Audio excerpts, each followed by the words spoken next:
van was already there when I arrived. It was still there when I left. And hours later, it was waiting at the next rest stop too. That's when I realized something was wrong. Very wrong. This happened in November of 2021. I was driving from Missouri to Tennessee after visiting family. The trip was supposed to take around 8 hours. Nothing unusual. Nothing complicated. Just a long highway drive. Around 1 a.m., heavy rain started moving through the area. Visibility became terrible. Fatigue started setting in. I decided to stop at a rest area along the interstate. The place was almost completely empty. A few semi-trucks occupied the far side of the lot. A couple passenger vehicles sat near the building, and one white van sat alone beneath a light pole.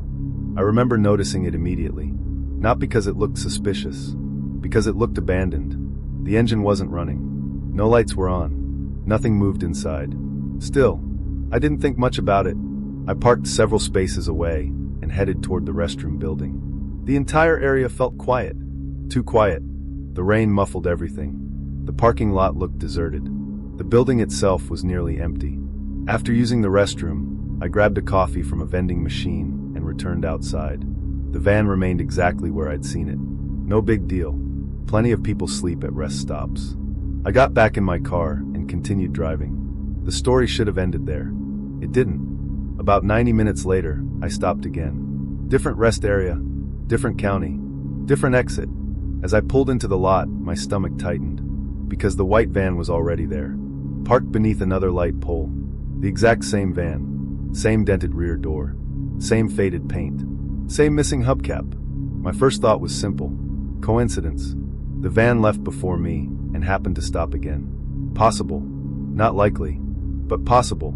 Still, something felt wrong, because once again, nobody appeared to be inside. No movement, no lights, nothing. I remained in my car for several minutes watching it. Nothing changed. Eventually, I convinced myself I was overthinking things. I left. About an hour later, I needed fuel. A truck stop appeared ahead. I exited the interstate and felt my stomach drop, because the van sat there too, parked near the edge of the lot. This time I knew. This wasn't coincidence. Not anymore. The realization made my heart start racing, because I couldn't explain it. The timeline didn't make sense. The locations didn't make sense. Nothing made sense. I fueled my vehicle as quickly as possible, then left immediately. For the next 40 miles, I kept checking my mirrors. Nothing. No van. No headlights. No sign of anyone following me. Eventually I started relaxing. Then around 4 a.m., I stopped one final time. A small rest area just inside Tennessee. Almost empty. I pulled into the parking lot and immediately saw the van. Waiting. My blood ran cold, because there was absolutely no way it should have arrived before me. None. I remained inside my vehicle, watching. The van remained motionless. Several minutes passed. Then something happened. The rear doors slowly opened. Just a few inches. Then wider. Then wider. The sight immediately made my stomach twist, because no interior lights came on. The space inside remained completely dark. I couldn't see anything. Couldn't see anyone. Then a figure stepped out. Tall.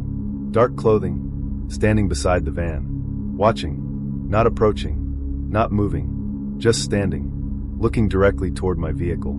I didn't wait for anything else. I started my engine and left immediately. The moment I exited the lot, I called state police. An officer eventually met me at a nearby service station. I explained everything. The repeated sightings. The van. The figure. Everything. The officer took the report seriously. Apparently several travelers had recently reported a similar vehicle at multiple rest areas. Always parked. Always occupied. Always unsettling. Authorities eventually located the van several hours later. Abandoned. Completely empty. No driver. No passenger. Nobody nearby. At least according to the official report. Years later, one detail still bothers me. Because investigators reviewed traffic cameras along portions of my route. And according to one officer, the van wasn't traveling behind me. It wasn't traveling ahead of me either. In fact, they couldn't find footage showing it moving at all. Yet somehow, it kept appearing, waiting, at every stop.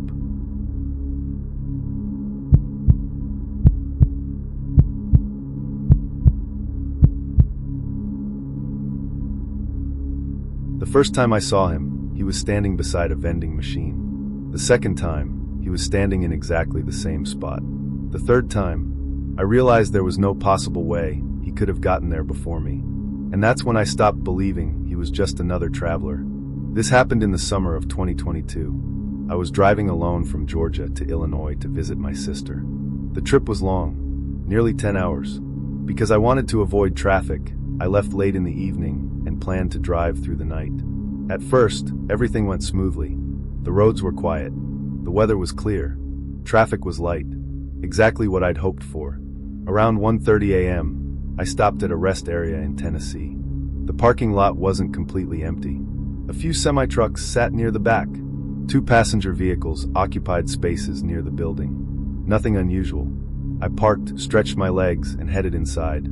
The building contained restrooms, a small visitor information section, and a vending machine room. Pretty standard.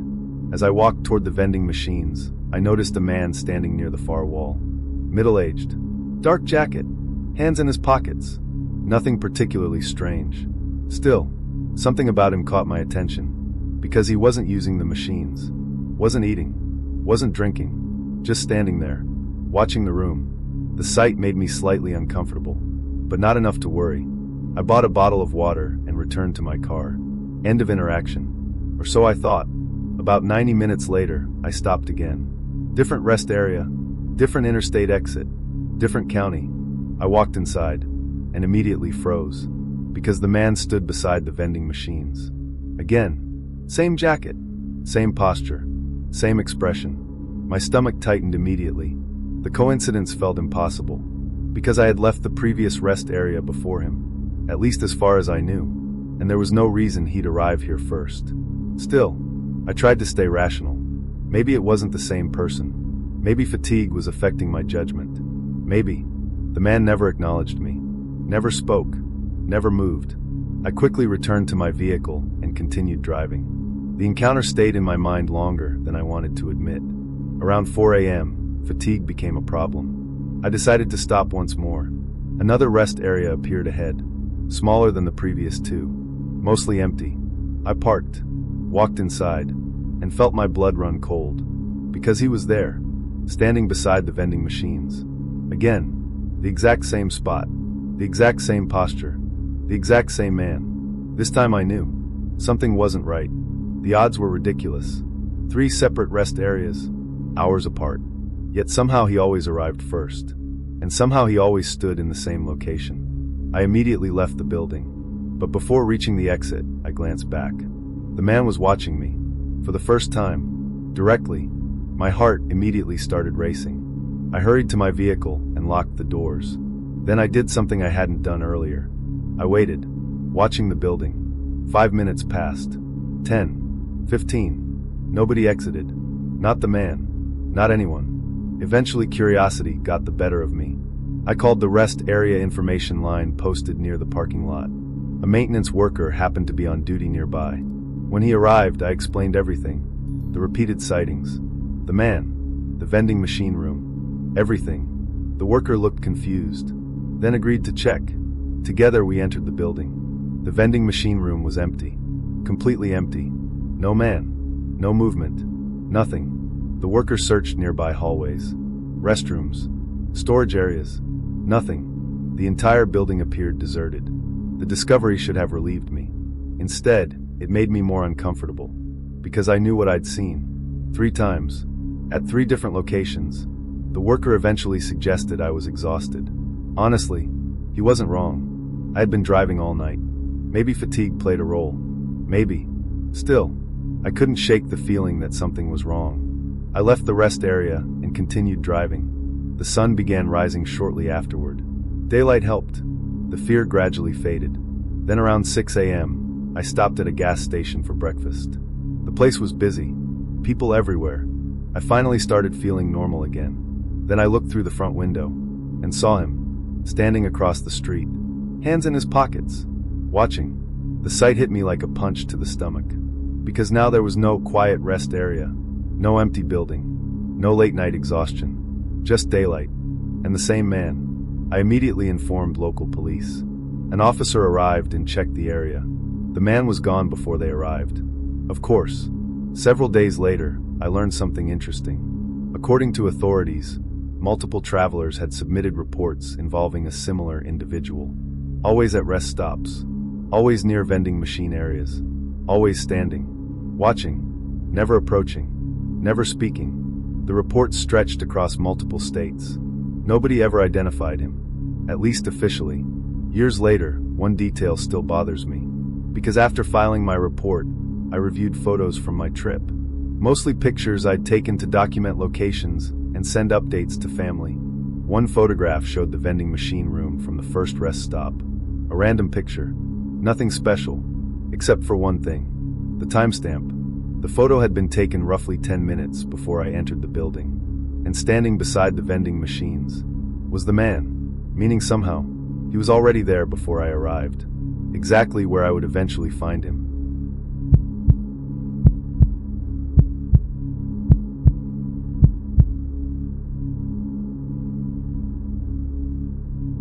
The truck driver only said 6 words. Don't go in there. Just leave. Then he climbed into his cab and locked the door. At the time, I thought he was being rude. 10 minutes later, I realized he was trying to help me. And if I hadn't listened, I might not have made it home. This happened in October of 2020. I was driving from Arkansas to North Carolina after a work trip. The drive was long, more than 11 hours. To avoid traffic, I left before sunset and planned to drive through the night. The first several hours were uneventful. Good weather. Light traffic. Nothing unusual. Around 2:30 a.m., fatigue started catching up to me. I needed coffee, a restroom, a short break. The next rest area appeared roughly 20 miles later, so I pulled off the interstate. The moment I entered the parking lot, something felt strange. The place wasn't empty, but it felt empty. Only a few vehicles occupied the lot. Several semi-trucks parked near the rear. A couple passenger vehicles near the building. Nothing unusual. Yet the atmosphere felt wrong. The rest area lights illuminated everything. Still, it felt strangely quiet. No conversations. No footsteps. No movement. Nothing. I parked and stepped out. That's when I noticed the truck driver. A large man standing beside a blue semi-truck. He seemed to be watching the restroom building. Not casually. Intently. The sight caught my attention. Then he looked directly at me and said, "Don't go in there. Just leave." I remember stopping immediately. The statement sounded so serious, so direct, so unusual. Naturally, I asked why. The truck driver shook his head, then repeated himself. "Just leave." No explanation. No details. Nothing. Then he climbed into his truck and locked the door. The entire interaction lasted maybe 15 seconds. I stood there confused. Part of me wanted to leave. Part of me felt ridiculous. Maybe the guy was paranoid. Maybe he was joking. Maybe anything. Eventually curiosity won. I headed toward the building. The closer I got, the more uncomfortable I felt.